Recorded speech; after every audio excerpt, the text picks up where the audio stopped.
আসসালামু আলাইকুম ওরহমতুল্লাহ। মার্কিন নও-মুসলিম আমিনা এসলিমের ইসলাম গ্রহণের কথা হয়তো আমাদের অনেকেরই জানা, তবে তার আত্মকাহিনীটা আমরা অনেকেই জানি না। আজ আমরা সেই আশ্চর্যজনক ঘটনাটি আপনাদের সঙ্গে শেয়ার করতে চলেছি। প্রিয় দর্শক, পবিত্রতা ও শান্তিপ্রিয়াসী মানুষ ধর্মমুখী হচ্ছেন। ধর্ম মানুষের প্রকৃতিগত বিষয়, তাই তা ইতিহাস ও ভৌগোলিক সীমারেখার গণ্ডিতে সীমাবদ্ধ নয়, বরং ধর্ম হচ্ছে এমন একটি রহমত যা নানা জাতি, গোত্র ও শ্রেণীর মধ্যে গড়ে তোলে ঐক্য ও সম্পর্ক। তেমনই একজন হলেন মার্কিন সাংবাদিক মিসেস আমিনা এসলিমি, যিনি ছিলেন একজন গোঁড়া খ্রিস্টান ও খ্রিস্ট ধর্মের প্রচারক।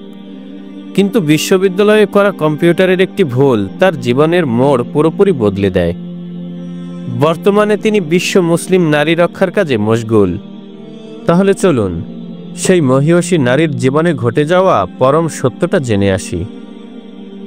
মার্কিন নও-মুসলিম আমিনা এসলিমি একদিন বিশ্ববিদ্যালয়ের একটি নতুন টার্মের জন্য নিবন্ধন করতে গিয়ে কম্পিউটারের মাধ্যমে একটি ভুল বিষয়ের ক্লাসে ভর্তি হয়ে যান। কিন্তু সে সময়ে তিনি একটি ভ্রমণে থাকার কারণে এই বিষয়টি সম্পর্কে ভালোভাবে জানতে ও বুঝতে ব্যর্থ হন। পরবর্তীতে আমিনা এসলিমি যখন বিষয়টি সম্পর্কে জানতে পারেন, তখন তিনি বিশ্ববিদ্যালয়ের সংশ্লিষ্ট কর্তৃপক্ষের সঙ্গে যোগাযোগ করেন এবং জানতে পারেন যে সেই বিষয়ের ক্লাসে যোগ দেওয়া ছাড়া তার এখন অন্য কোনো উপায় নেই। এদিকে এই ক্লাসের বেশিরভাগ শিক্ষার্থী ছিলেন আরবি মুসলমান। যদিও মিসেস এসলিমি আরবি মুসলমানদের মন থেকে ঘৃণা করতেন, কিন্তু বৃত্তির অর্থ বাঁচানোর জন্য তাদের সহপাঠী হওয়া ছাড়া তার কাছে আর কোনো উপায় ছিল না।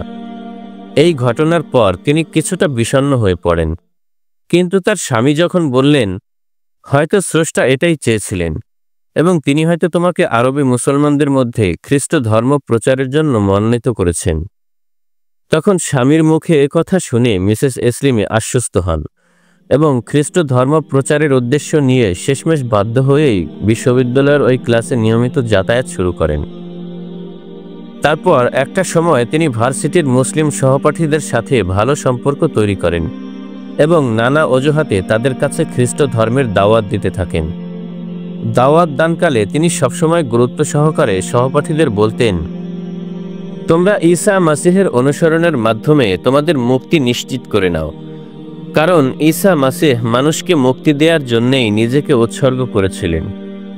অবশ্য আরবে মুসলিম শিক্ষার্থীরাও বেশ ভদ্রতা ও সম্মান দেখিয়ে মিসেস এসলিমের কথা শুনতেন, কিন্তু তাদের মধ্যে এইসব কথার কোনো প্রভাব পড়ত না। এ অবস্থায় মিসেস এসলিমি ভিন্ন কিছু পথ অবলম্বন করতে লাগলেন।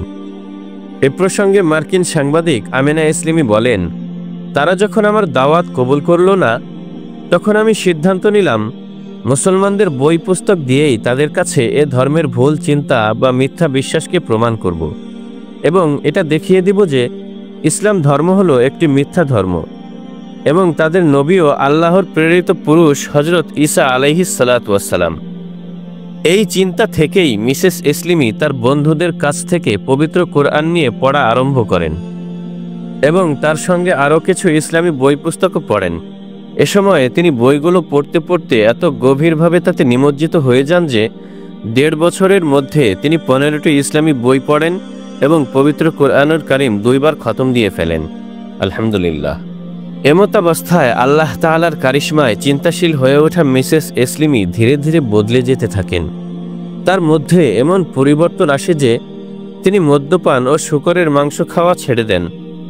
এমনকি তারপর থেকে তিনি সবসময় ইসলামিক বই, কোরআন ও হাদিস পড়ায় মশগুল হয়ে পড়েন এবং নারী পুরুষ অবাধে মেলামেশা করতে পারে এমন সব পার্টি বা উৎসব অনুষ্ঠান বর্জন করতে থাকেন। সে সময়কার অবস্থা সম্পর্কে মিসেস আমিনা বলেন, আমি কখনো কল্পনাই করিনি যে ইসলাম সম্পর্কে পড়াশোনা করতে যেয়ে আমার সাথে এসব ঘটনা ঘটবে। এমনকি আমার প্রাত্যহিক জীবনধারাও বদলে যাবে এবং খুব শিগগিরই আমি হৃদয়ের প্রশান্তির পাখাগুলো দিয়ে আমার ঘুমিয়ে থাকা ঈমান নিয়ে ইসলামী বিশ্বের সৌভাগ্যের আকাশে উড্ডয়ন করব। এরপর থেকে মুসলমানদের সঙ্গে আমার যোগাযোগ আরও বাড়তে থাকে। আমি যখনই নতুন কোনো প্রশ্ন করতাম, তখনই তারা আমার কাছে আরও কিছু নতুন প্রসঙ্গ তুলে ধরতেন। আর সে সময়ে আমার মন প্রাণ যেন অদৃশ্য কোনো এক নূরে নূরান্বিত হয়ে যেত। এ অবস্থায় আমি আর নিজেকে ধরে রাখতে পারলাম না। অবশেষে একদিন একজন আলেমের শরণাপন্ন হলাম এবং তার সামনে সাক্ষ্য দিলাম আল্লাহ তাআলা ছাড়া আর কোনো মাবুদ নেই এবং হযরত মুহাম্মদ সাল্লাল্লাহু আলাইহি ওয়াসাল্লাম আল্লাহ তাআলার রাসূল। আলহামদুলিল্লাহ সুম্মা আলহামদুলিল্লাহ। মুসলমান হওয়ার পর মিসেস এসলিমি হিজাব আর পর্দাকে বেছে নেন এবং স্বামীর সঙ্গে বিচ্ছেদ ও সন্তানদের মালিকানারও প্রশ্ন চলে আসে। এমনকি বিষয়টি একসময় আদালত পর্যন্ত পৌঁছে যায়। তারপর আসে সেই দিন, যেই দিনটিকে কোনো মাই মেনে নিতে পারে না। হৃদয়ের সমস্ত কষ্ট যেন একসাথে আর্তনাদ করে বলে, না, এটা মেনে নেয়া আমার জন্য সম্ভব না। আদালতে সেদিন বিচারক আমিনা এসলিমিকে জিজ্ঞেস করেন, তুমি কি তোমার স্বামী সন্তানদের নিয়ে থাকতে চাও, নাকি ওই ফুটফুটে সন্তানদের ছেড়ে একা একা ইসলাম নিয়েই বাঁচতে চাও? এই সিচুয়েশনে একজন মমতাময়ী মা হিসেবে নওমুসলিম আমিনা বলেন, জজ সাহেব, সন্তানদের দাবি ত্যাগ করা তো দূরের কথা, তাদের কাছ থেকে একদিনের জন্য দূরে থাকাও আমার জন্য জাহান্নামের চেয়ে কঠিন। কিন্তু তা সত্ত্বেও ইসলামের প্রতি ও মহান আল্লাহ তাআলার প্রতি ভালোবাসার পরীক্ষায় আমাকে উত্তীর্ণ হতেই হবে। আমি যে মহান আল্লাহ তাআলাকে ভালোবেসে পৃথিবীর সকল ত্যাগ স্বীকার করতে রাজি আছি। আসলে 2 বছর ধরে ইসলাম সম্পর্কে তার গবেষণা এবং আল্লাহর প্রতি নির্ভরতাই আদালতে তাকে শক্তি জুগিয়েছিল।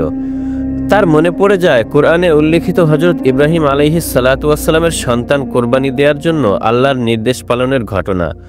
মনে পড়ে যায় পবিত্র কোরআনের আয়াতগুলো, যেমন আল্লাহ তাআলা বলেছেন, যে ব্যক্তি আল্লাহর সন্তুষ্টি অনুসরণ করে সে কি ওই ব্যক্তির মতো হতে পারে যে আল্লাহর অসন্তুষ্টি নিয়ে ফিরেছে আর যার ঠিকানা হচ্ছে জাহান্নাম, যা অতি নিকৃষ্ট ঠিকানা। মিসেস এসলিমি মুসলমান হওয়ার পর থেকেই আমেরিকায় ইসলাম প্রচারে সক্রিয় ভূমিকা রাখছেন। কয়েক বছরের প্রচেষ্টার মাধ্যমে তিনি মুসলমানদের জন্য আরবি ভাষায় ঈদের শুভেচ্ছার সরকারি স্ট্যাম্প প্রকাশ করতে মার্কিন সরকারকে সম্মত করতে সফল হন। মিসেস আমিনা এসলিমি যুক্তরাষ্ট্রের বিভিন্ন অঙ্গরাজ্যে ও শহরে ইসলাম ধর্ম সম্পর্কে তার অনুভূতি তুলে ধরে ভাষণ দিয়ে যাচ্ছেন। হৃদয়ের গভীর থেকে উঠে আসা এই ভাষণ শ্রোতাদের মধ্যে ব্যাপক প্রভাব ফেলছে। এর ফলে তার দাদি, বাবা, মা ও বোন মুসলমান হয়েছেন, আলহামদুলিল্লাহ। এর কিছুদিন পর আমিনা এসলিমির সাবেক স্বামীও জানান যে তিনি তার মেয়ের মায়ের ধর্মই অনুসরণ করতে আগ্রহী এবং তিনি মেয়েদেরকে তার কাছ থেকে কেড়ে নেওয়ার জন্য আমিনার কাছে ক্ষমা চান, আর এসলিমিও তাকে ক্ষমা করে দেন। এভাবেই ইসলাম ধর্ম গ্রহণের অপরাধে একদিন যারা তাকে ত্যাগ করেছিল, অবশেষে তারা সবাই তাদের ভুল বুঝতে পেরে সত্যকে স্বীকার করে নিয়েছে। প্রাণপ্রিয় সন্তানদের ফিরে পাওয়াকে আমিনা এসলিমি মহান আল্লাহ তাআলার পক্ষ থেকে তার জন্য একটি বড় বিজয় বলে মনে করেন। আল্লাহু আকবার। এটাই প্রকৃতপক্ষে ইসলামের মোজেজা। আল্লাহ তাআলা আমাদের সবাইকে ঘটনাটি থেকে সঠিক শিক্ষা গ্রহণ করার তৌফিক দান করুন। আমিন। আসসালামু আলাইকুম ওয়া রাহমাতুল্লাহ।